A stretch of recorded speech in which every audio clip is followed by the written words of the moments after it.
নমস্কার, আরেকটা ভিডিও নিয়ে তোমাদের সামনে আসলাম। আর ভিডিওটা ছাড়তে অনেকটাই দেরি হল। দই, তারপরে গঙ্গা জল, গোলাপ জল কি না নিয়েছে। ভিডিওটা ছিল আমার মেয়ের প্রথমবার শিবরাত্রি নিয়ে, কিন্তু এতটাই বিজি বলাও ভুল, মানে কি কারণে জানি না বারবার বাধা আসছে ভিডিওটা নিয়ে, তাও আজকে বাধ্যই হলাম ছাড়তে। তোমরা একটু ক্ষমা করে দিও আমাকে একটু দেরি করে ছাড়ার জন্য। আর এগুলো তো দেখালামই, আর একটা মোমবাতি নিয়েছে, আর এই যে ধূপকাঠি। হ্যাঁ, বেল নিয়েছে। আর একটু জল ঢেলে দিই। ফার্স্টবার শিবরাত্রি বলে আমার মেয়ে খুবই এক্সাইটেড, আর আমিও রেডি হয়ে চলেছি ওকে নিয়ে। এখন 2:30 মতন বাজে, তা চলো তাহলে গিয়ে দেখা হবে একদম মন্দিরে। আর এখন 2:30-3টে তো, মেয়েটারও খিদে পেয়ে গেছে, কিন্তু কিছু করার নেই, ও তো নির্জলা উপোস, তোমরা তো জানোই। কিন্তু আমিও নির্জলায় ছিলাম, ঘরের ঠাকুরকে দিয়েছি। ওই একই, ঘরের ঠাকুর আর মা মানে গিয়ে পুজো একই, সব বাবাই ওখানে এক জায়গায় থাকেন। দে এখানে, দে এখানে, দে দে। ওটা একদম সেট হয়ে গেল। চলো, ওজন করলে ওখান থেকে একটু দই ওপরে ঢেলে। ভিউজ আসে না বলে এখন ইন্টারেস্টও পায় না, কিন্তু এটা পুজো স্পেশাল, একটু দেখো প্লিজ। আসলে এখনও সেই গরমটা খুব পড়েনি, তাই জন্য আমি শাড়ি পরলাম আজকে, নয়তো সালোয়ারই পরতাম। আর একটু মন্দিরে গেলে শাড়িটাই ভালো লাগে। আর আমার মেয়ে পরেছে দেখো গোপী ড্রেস, কেমন লাগছে বলো তোমরা। ওর খুব পছন্দের এটা, এটা মায়াপুর থেকে কেনা হয়েছে। করেছে নিজে দেরিয়ে, আর চেঁচাচ্ছে আমার ওপরে। তাহলে চলো দেখা হচ্ছে মন্দিরে। আর এই দেখো আমরা বেরিয়ে গেছি বাড়ি থেকে, 2 মিনিটও না মন্দির। কী যে বলবো, কী যে মানে তারা, ওর এত মন্দিরে যাওয়ার জন্য তারা সেই পাগল করে দিচ্ছে। আরে বাবা, তোর পুজো তুই কর, সেটা না আমাকে ওর সঙ্গে মানে তারা দিয়েই চলেছে। আসলে ফার্স্টবার ও একটু ঠাকুরের ব্যাপারে এমনি জানো তো, খুব এক্সাইটেড থাকে।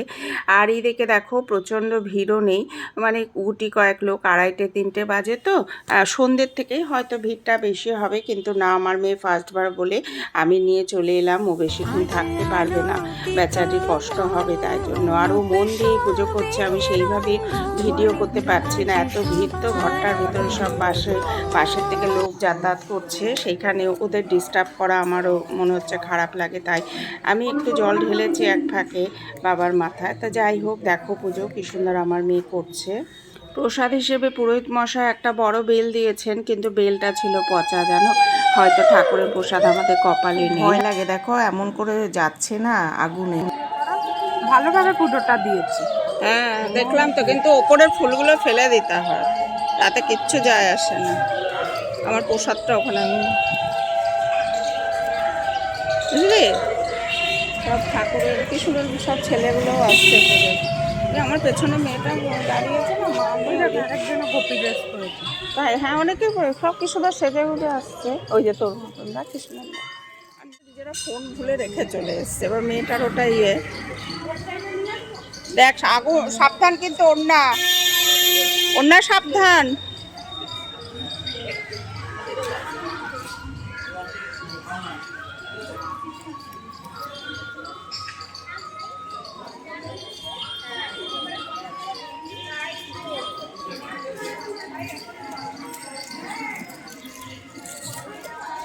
ঠাকুরের সামনে ঘুরিয়ে দেখিয়ে দিয়ে দে।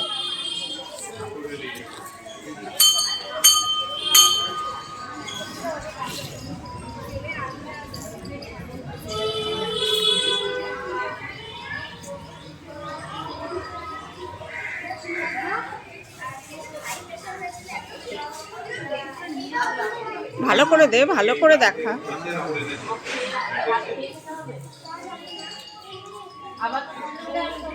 কি হয়েছে? ওর মতন মন্দিরে ধূপকাঠি সব দেখাচ্ছে, মায়ের কাছে, বাবার কাছে, সবার কাছে। আর আমি আমার মতন ভিডিও করে যাচ্ছি, আর সব জায়গায় ওর দেখাতে হয়। দেখো এখানে ফটো দেখেছে, এখানেও চলে এসছে ধূপকাঠি নিয়ে। আর ও না দেশলাইটা অতটা ভালো জ্বালাতে পারি না, আসলে আমার ভয় লাগে, মেয়ে মানুষ তো কোথায় পুজো চলে যাবে।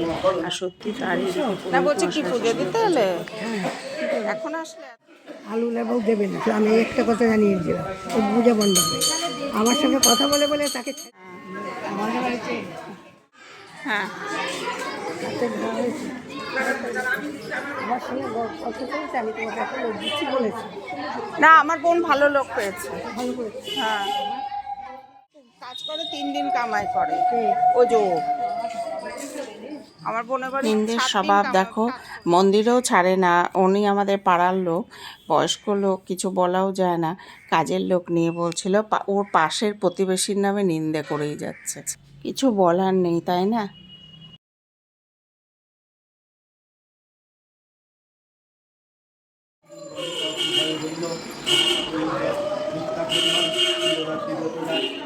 করেছে নিশ্চয় শিবরাত্রি ব্রত ব্যাস অজান্তে করেছে সেই পূর্ণ ফলে ব্যাস কৈলাসে এসেছে শুনিয়া নন্দের কথা জমলোকে ফিরে যায়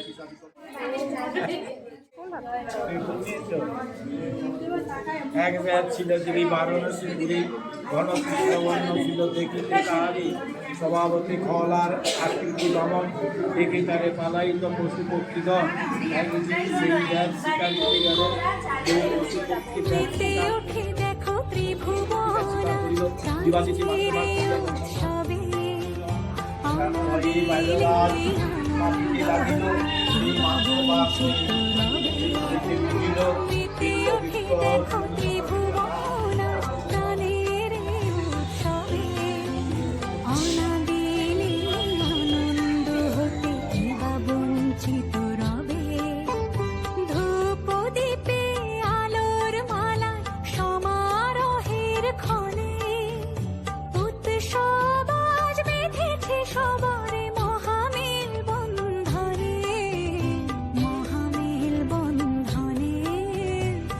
তো চলো, আমার মেয়ের পুজো হয়ে গেল। এবার আমরা বাড়ির পথে নয়, বোনের বাড়ি যাচ্ছি। আর দুপুরে বোনের বাড়িতে আমি খেয়ে নিয়েছিলাম, মেয়ে কিছু খায়নি। খেয়ে তারপরে 4টের সময় বাড়ি এসেছি। তাই তোমরা ভালো থেকো, সুস্থ থেকো, সাবধানে থেকো। আর যে নতুন কোনো বন্ধু হলে আমার পরিবারে এসো, অবশ্যই একটা সাবস্ক্রাইব করে পাশে থেকে যেও। আর যারা পুরনো সাবস্ক্রাইব আছো তাদের তো অসংখ্য ধন্যবাদ। তোমরা সকলে ভালো থেকো, সুস্থ থেকো, সাবধানে থেকো। আর খুব তাড়াতাড়ি আসবো আবার অন্য কোনো ভিডিও নিয়ে। আর সত্যি কথা বলতে কি, শিবরাত্রি তো আজকে, আর সত্যি মনটা ভালো লাগে পুজো পালে। আর অনেক দিন পরে কালী মন্দিরে গেলাম, তা মেয়ের সাথে সাথে আমারও যেন মনে হলো আমিও যেন পুজো করছি। আর এটা আবার নেক্সটের ব্লগটা শুরু করেছি। এটা মেয়েকে নিয়ে একটা ইন্টারভিউতে গেছিলাম, সেখানে সকালবেলায় পরের দিন শিবরাত্রির পরের দিন যেন ওর একটা ইন্টারভিউ ছিল। শরীর খুব খারাপ লাগছিল। তা আজ টাটা, আবার আসবো।